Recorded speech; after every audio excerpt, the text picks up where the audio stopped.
오늘 주시는 하나님의 말씀은 마태복음 5장 13절에서 16절까지의 말씀입니다.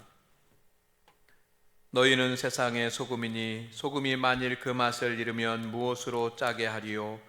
후에는 아무 쓸데없어 다만 밖에 버려져 사람에게 밟힐 뿐이니라. 너희는 세상의 빛이라. 산 위에 있는 동네가 숨겨지지 못할 것이요, 사람이 등불을 켜서 말 아래에 두지 아니하고 등경 위에 두나니 이러므로 집 안 모든 사람에게 빛이 느니라. 이같이 너의 빛이 사람 앞에 비치게 하여 그들로 너의 착한 행실을 보고 하늘에 계신 너희 아버지께 영광을 돌리게 하라. 주님의 말씀입니다. 아멘. 할렐루야. 하나님의 은혜와 평강이 우리 모든 성도님들과 함께하기를 바랍니다. 특별히 지금은 가정에서 예배를 드리고 있습니다. 가정에서 홀로 또는 가족과 함께 예배드리는 우리 성도 여러분, 하나님께서 여러분을 위로하시고 은혜를 주시고 필요한 복을 주시기를 주의 이름으로 축원합니다. 최근 서천 지역의 코로나19 확진자가 증가하였습니다. 안타깝게도 직간접적으로 교회와 연관되어 있는 부분이 있습니다. 그래서 서천군 기독교 연합회에서 2월 6일까지 서천군 모든 교회에 예배를 가정에서 드리기로 그렇게 결의를 했습니다. 참 어려운 결단이고 또 힘든 결정이었습니다. 그나마 세상에서는 환영하고 있으니 다행이라고 할 수도 있습니다. 그러나 교회는 여러 가지로 불편한 부분들이 참 많습니다. 제가 서천 기독교 연합회 회장님에게 문자를 보냈더니 이런 답변이 왔습니다. 이번 일은 중대한 일이어서 교단과 교파를 초월해서 대승적인 차원에서 결정을 했습니다 라고 하는 말씀을 주셨습니다. 오늘 우리 성도 여러분도 대승적 의미가 무엇인지 잘 이해하리라고 생각합니다. 오늘 가정에서 예배 드리면서 말씀을 듣지만 그 말씀이 여러분에게 위로가 되고 새 힘이 되고 우리가 소망을 볼 수 있기를 주의 이름으로 축원을 드립니다. 코로나19로 인해서 세상이 참 어렵습니다. 교회도 고난 가운데 있습니다. 모든 성도들이 함께 모여서 예배를 드려야지만 되는데 그렇게 하지 못하니까 신앙의 중요한 행위들을 하지 못하고 멈추어졌습니다. 하나님께 예배 드리는 이 귀중하고 소중한 일이 멈추어졌습니다. 교제도 기도도 아이들을 가르치고 새 가족을 교육하고 성도들을 교육하는 교육도 선교와 전도도 교회가 마땅히 해야지만 되는 그런 일들이 멈추어져 있습니다. 이래서 교회의 생명력이 약해질 수 있습니다. 그리고 성도 한 분 한 분의 믿음이 연약해질 수 있습니다. 이것이 교회가 겪는 아픔이고 우리가 고민해야지만 되는 그런 문제입니다. 그런데 세상 사람들은 몇몇 교회의 모습만을 보고 교회 전체와 모든 그리스도인들이 다 똑같다라고 그렇게 동일하게 다 대하니 목회자로서 참 견디기 힘듭니다. 우리 성도들도 직장이나 또 마을이나 지역에서 사업장에서 고통이 크시리라고 생각합니다. 지금 교회들은 교회에서 예배를 드릴 것이냐 또 드리지 못하는 것이 맞느냐, 이것이 어떤 것이 옳으냐 풀기 어려운 그런 문제에 봉착해 있습니다. 그러나 우리 장안교회 성도들은 이런 혼란에 빠지는 일이 없기를 소망을 합니다. 성도와 교회는 더 중요한 것을 생각해야지만 됩니다.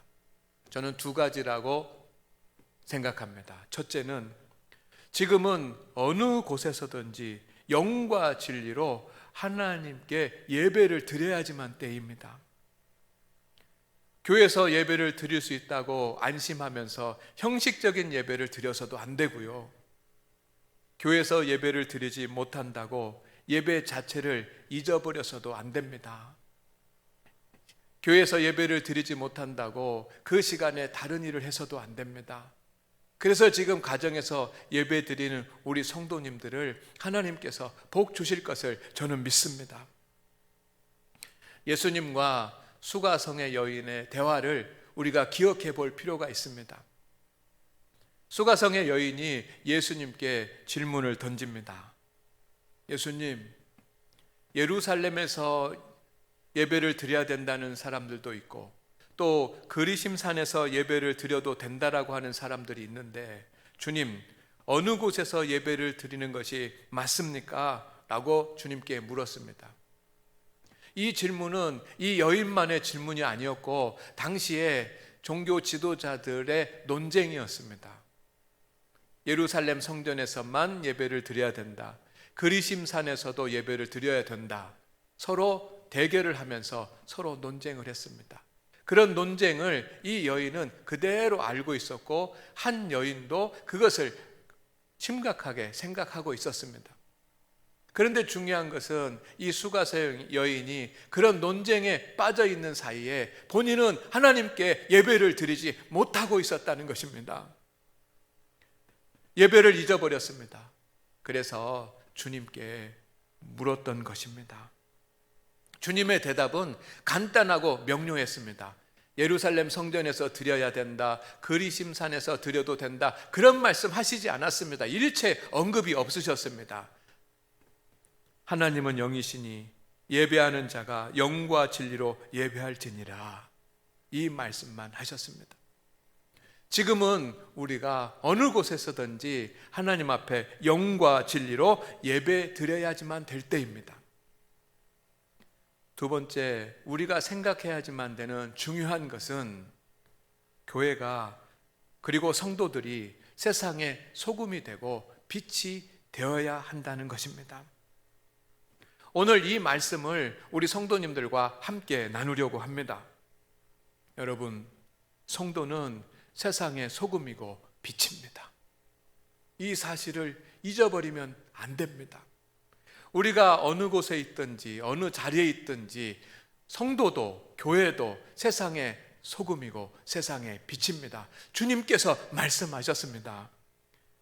13절 말씀에 너희는 세상의 소금이니 14절 말씀에 너희는 세상의 빛이라 라고 분명하게 말씀하셨습니다. 당시에 스스로 내가 세상의 소금이다, 내가 세상의 빛이다 말하는 사람들이 있었습니다. 소금과 빛은 무엇입니까? 당시에는 가장 존귀하고 귀한 것이었습니다. 가장 값비싼 것이었습니다. 가장 소중한 것이었습니다. 가장 영향력 있는 것이었습니다. 스스로 내가 세상에 영향력 있는 사람이고 내가 세상을 이끄는 사람들이고 내가 세상의 소금이고 내가 세상의 빛이다라고 주장하는 사람들이 있었습니다. 그들이 예루살렘 성전의 모든 예배를 주관하는 제사장들이었습니다. 하나님의 말씀을 가르치는 율법 교사들이었습니다. 율법을 온전히 지킨다라고 하는 바리새인들이었습니다. 그리고 귀족들이었고 그리고 정치인들이었고 때로는 로마의 군인들이었습니다. 그들은 자신이 세상의 소금이고 빛과 같은 존재라고 생각했습니다.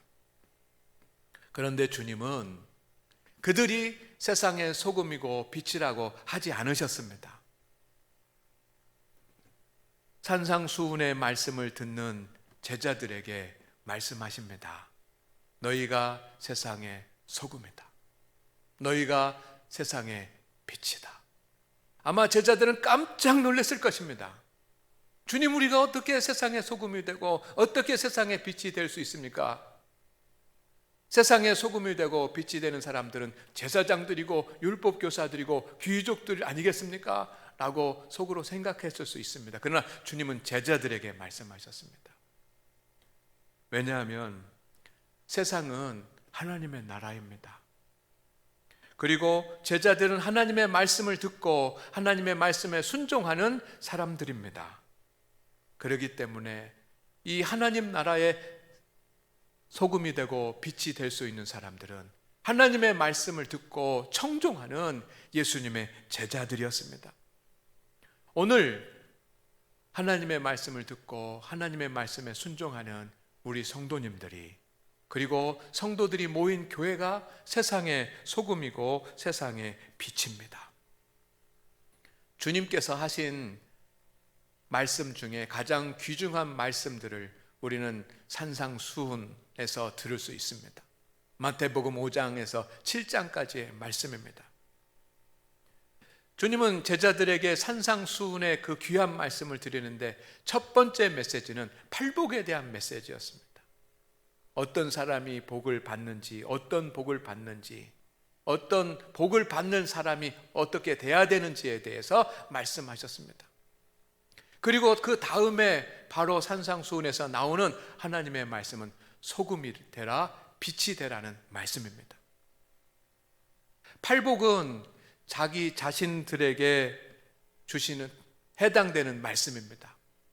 복 받는 사람이 되는 것, 어떻게 하면 복 받는 사람이 될 것인가에 대한 그런 메시지가 팔복의 메시지라면, 소금과 빛이 되라고 하는 말씀은 세상의 그리스도인들이 어떤 존재가 돼야 될지에 대한 메시지입니다. 주님은 세상에 대해서 소금이 되고 빛이 되라고 하십니다. 소금과 빛이 어떤 역할을 하는지에 대해서는 어린아이들도 다 압니다. 소금은 그 짠맛 때문에 부패하는 것을 막습니다. 그리고 음식이 더 좋은 맛을 낼 수 있도록 만드는 역할을 합니다.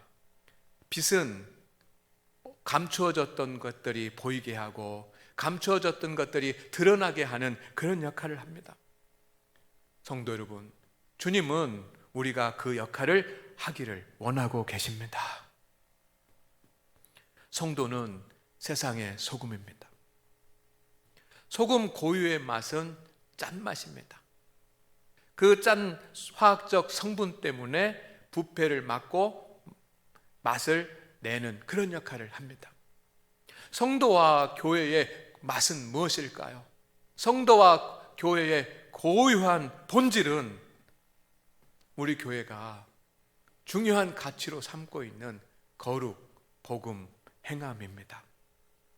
이 거룩, 복음, 행함이 세상에 대해서 소금과 같은 역할을 해서 세상을 부패하지 않게 하고 사람들을 행복하게 만들고 교회를 교회되게 하는 그런 역할을 하는 것입니다.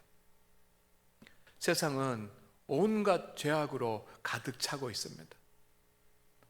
시대가 발전하고 발전되면 더 윤리적이고 도덕적인 그런 사회가 돼야지만 되는데 그렇게 되지 못하고 있습니다. 온갖 죄악들이, 상상하지 못했던 그런 죄악들이 일어나고 있습니다. 사회가 부패하고 있습니다. 이렇게 악해지는 세상을 누가 막습니까? 어떻게 막습니까? 법으로도 어렵고 윤리적인 도덕적인 그런 것으로 어렵습니다. 거룩함으로 가능한 겁니다. 성도들이 더 거룩해지고 교회가 더 거룩해짐으로 말미암아서 세상이 온갖 죄악으로 나아가는 것을 막을 수 있는 것입니다. 복음은 세상을 영적 사망으로 나아가는 것을 막습니다. 구원받지 못하고 사망의 자녀가 되는 것을 막는 것은 복음입니다. 그러니 복음이 세상의 소금이 되는 것입니다. 요즘 세상은 물질 만능주의 사회입니다. 점점 더 극한의 물질주의 사회로 나가고 있습니다. 그러면 사람이 행복할 것 같지만 행복하지 않습니다. 이것을 어떻게 막을 수 있습니까? 하나님의 말씀대로 삶으로, 주의 말씀을 행함으로, 물질주의로만으로 치닫는 것을 막을 수가 있습니다. 그러니 저는 확신합니다. 우리 교회에서 가치로 내세우는 이 거룩과 복음과 행함이 세상의 소금입니다. 세상의 소금이 되는 것입니다. 그래서 성도와 교제는 거룩, 복음, 행함 이 세 가지를 항상 유지해야지만 되는 것입니다. 우리는 그렇게 하고 있습니다. 종교개혁 이전 시대에는 거룩, 복음, 행함 중에 거룩과 행함의 문제는 강조했습니다. 그러다 보니까 복음의 문제는 소홀하게 됐습니다. 종교개혁 이후의 개신교는 복음의 문제를 강조했습니다. 그러다 보니까 거룩과 행함의 문제는 소홀하게 됐습니다. 그때도 문제고 지금도 문제입니다. 거룩, 복음, 행함 이 세 가지가 다 균형 있게 온전하게 그 맛을 내야 건강한 교회, 건강한 세상을 만들 수가 있는 것입니다. 성도가 이 본질을 잃어버리면, 교회가 이 본질을 잃어버리면 세상에 소망이 없어집니다. 주님이 말씀하셨습니다. 소금이 만일 그 맛을 잃으면 무엇으로 짜게 하리요? 교회와 성도들이 거룩함과 복음과 행함의 맛을 잃어버리면 세상을 구원하고 세상의 부패를 막고 세상을 변화시킬 존재가 없습니다. 성도와 교회가 그 본질을 잃어버렸을 때 세상은 암흑이 되는 것입니다. 본질을 잃은 성도와 교회들은 쓸모없어서 사람들에게 비방과 비난의 존재가 되는 것입니다. 주님 말씀하십니다. 아무 쓸데없어 다만 밖에 버려져 사람에게 밟힐 뿐이니라. 이런 일이 우리에게 일어나서는 안 되고, 이런 일이 교회 가운데 일어나서는 안 되는 것입니다. 어제 뉴스에 교회의 신뢰도가 21%라고 하는 그런 기사를 제가 들었습니다. 어떤 기준으로 그렇게 조사를 했는지, 어떤 기준에서 나온 그런 결과인지는 알 수 없지만 교회의 신뢰도가 21%라고 뉴스에서 보도를 하니 목회자로서의 마음이 참담했습니다. 교회의 신뢰도는 곧 성도의 신뢰도입니다. 그리스도인의 신뢰도가 한국 사회에서 21%밖에 되지 않는다는 것입니다. 100년 전만 하더라도 그렇지 않았습니다. 1919년 3.1 운동이 일어날 그 당시에 그런 상황들을 살펴보면 성도와 교회가 세상의 소금이었습니다. 성도들과 교회는 나라가 어려울 때 더 인기가 있었습니다. 사회가 힘들고 곤란에 빠지고 백성들이 가난하고 궁핍하고 어려웠을 때 선한 영향력을 미칠 수 있었던 곳이 바로 교회이고 성도들이었습니다. 그들은 귀한 존재였습니다. 소금과 같은 존재였습니다. 우리는 다시 그 존귀함을 회복해야 할 줄로 믿습니다. 성도는 세상의 빛입니다. 빛은 비추어서 밝히는 역할을 합니다. 보지 못하는 것들을 드러나게 해서 보게 합니다. 성도와 교회는 세상에 빛이 되어야지만 됩니다. 빛이 되어서 믿지 않는 사람들이 보지 못하는 것들을 보게 하고 믿지 않는 사람들이 알지 못하는 것을 알게 하는 것이 우리들의 사명입니다. 세상에 빛이 돼서 그들이 알지 못하는 영적인 세계를 알게 하고 구원을 알게 하고 하나님을 알게 하고 그래서 하나님의 자녀가 돼서 하나님께 영광을 돌리게 하는 것이 빛의 역할을 감당하는 것입니다. 성도가 빛이 되려면 어떻게 해야 될까요? 주님께서는 착한 행실을 하는 것이라고 말씀하십니다. 16절 말씀에 이렇게 되어 있습니다. 이같이 너의 빛이 사람 앞에 비치게 하여 그들로 착한 행실을 보고 하늘에 계신 너희 아버지께 영광을 돌리게 하라. 아멘. 너의 빛이 사람 앞에 비치게 하라. 그 사람 앞에 비치는 우리 그리스도인들의 빛은 착한 행실입니다. 그 비친 착한 행실을 보고 하늘에 계신 하나님께 영광을 돌리시도록 하라고 주님 말씀하십니다. 착한 행실은 주님의 사랑을 실천하는 것입니다. 누가복음 10장 15절부터 보시면 한 율법사가 주님 앞에 나옵니다. 그가 예수님을 시험하려고 하는 목적을 가지고 예수님께 질문을 드립니다. 제가 영생을 얻으려면 어떻게 해야 될까요? 예수님께서 다시 율법 교사에게 묻습니다. 네가 잘 알고 있는 율법에는 뭐라고 돼 있느냐? 율법 교사가 자신 있게 이야기합니다. 마음을 다하고 뜻을 다하고 힘을 다하고 정성을 다해서 하나님을 사랑하고 그리고 내 이웃을 내 자신과 같이 사랑하라라고 했습니다 라고 대답을 합니다. 그때 주님께서 말씀하십니다. 이를 행하라. 그리하면 살리라. 그대로 말씀대로 행해라. 그리하면 네가 영생을 얻으리라. 그런 말씀입니다. 그런데 그 율법 교사가 다시 주님께 묻습니다. 내 이웃이 누구입니까? 여러분, 율법 교사는 율법의 항목들을 달달 외워가지고 어떻게 하는 것이 하나님의 자녀가 되고 어떻게 하는 것이 영생을 얻는 것인지, 가장 큰 계명이 무엇인지 잘 알고 있습니다. 하나님을 사랑하는 것이고 이웃을 남과 같이 사랑하는 것이라는 사실을 잘 알고 있습니다. 그런데 문제는 뭐냐면 율법은 알지만 그는 어려운 이웃을 사랑하지 못합니다. 이웃이 누구인지 알지도 못합니다. 이웃을 사랑해 본 적이 없습니다. 그래서 주님께서 우리에게 비유의 말씀을 해 주셨습니다. 그 유명한 강도 만난 사람과 선한 사마리아 사람에 대한 비유의 말씀입니다. 우리가 빛이 된다라고 하는 것은 착한 행실을 하는 것입니다. 착한 행실을 한다는 것은 하나님의 사랑을 실천하는 것입니다. 선한 사마리아인의 비유에서 나오는 선한 이웃이 되는 것입니다. 그런데 당시의 종교 지도자들과 율법 교사들과 성도들은 세상의 빛이라고 자신들은 말하지만 강도 만난 사람의 선한 이웃이 되지 못했습니다. 그들은 착한 행실이 없었습니다. 그들은 빛이 되지 못했습니다. 그러니 그들을 통해서 세상에 있는 사람들이 하나님을 알지 못하고 그들의 행실을 통해서 세상 사람들이 하나님을 볼 수 없었습니다. 그러니 그들을 통해서 하나님께 영광을 돌리게 하라고 하는 주님의 말씀을 이룰 수가 없었던 것입니다. 이것이 우리의 현실이 되어서는 안 될 것입니다.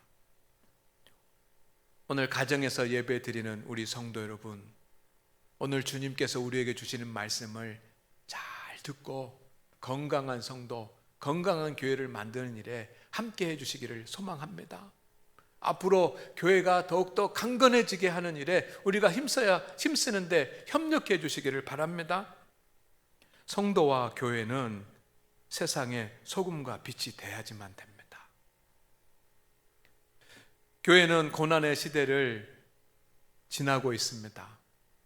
우리가 지금 알고 있는 것은 이 고난의 시대를 지나면서 예배를 드려야 되느냐, 드리지 않아야 되느냐, 대면 예배를 드려야 되느냐, 비대면 예배를 드려야 되느냐 라고 하는 것이 우리의 중요한 과제요, 우리의 중요한 숙제라고 생각합니다.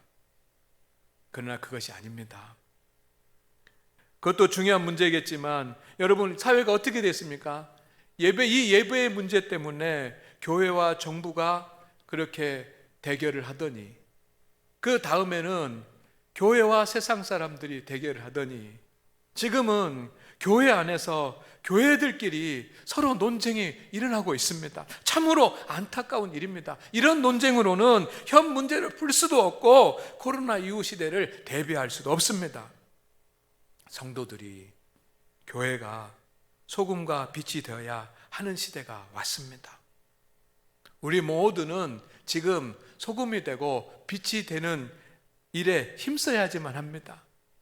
코로나19 팬데믹 시대는 하나님께서 성도와 교회에게 세상의 소금이 되고 세상의 빛이 될 수 있는 기회를 주시는 기회입니다. 다음 주에는 예배가 정상적으로 드려집니다. 오늘 우리는 만나지 못하지만 함께 예배를 드릴 것입니다. 이 기회를 놓치지 마십시다. 우리가 다시 만나서 하나님을 만나 예배하고 경배하고 기도하고 서로 교제하는 그런 때가 왔을 때는 우리가 소금이 되고 세상에 빛이 되는 일에 다 같이 힘쓰고 믿음의 경주를 다할 수 있기를 주의 이름으로 축복합니다. 축원합니다. 가정에서 예배 드리는 우리 성도님들에게 하나님의 은혜와 하나님의 위로가 있기를 주의 이름으로 축원을 드립니다. 그리고 지금까지 소금이 되어서 빛이 되어서 믿음으로 살아간 성도들을 하나님께서 복 주시기를 주의 이름으로 축원합니다. 기도드립니다. 주님, 오늘 한 마음 한 믿음으로 성령 안에서 함께 모여 예배드리는 성도들에게 복을 내려 주옵소서. 영과 진리로 예배드리는 예배자에게 주시는 복을 주옵소서.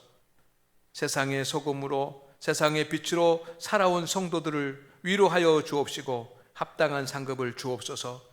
앞으로도 우리 성도들과 함께 세상의 소금과 빛으로 살게 하옵소서. 예수님의 이름으로 기도드립니다. 아멘.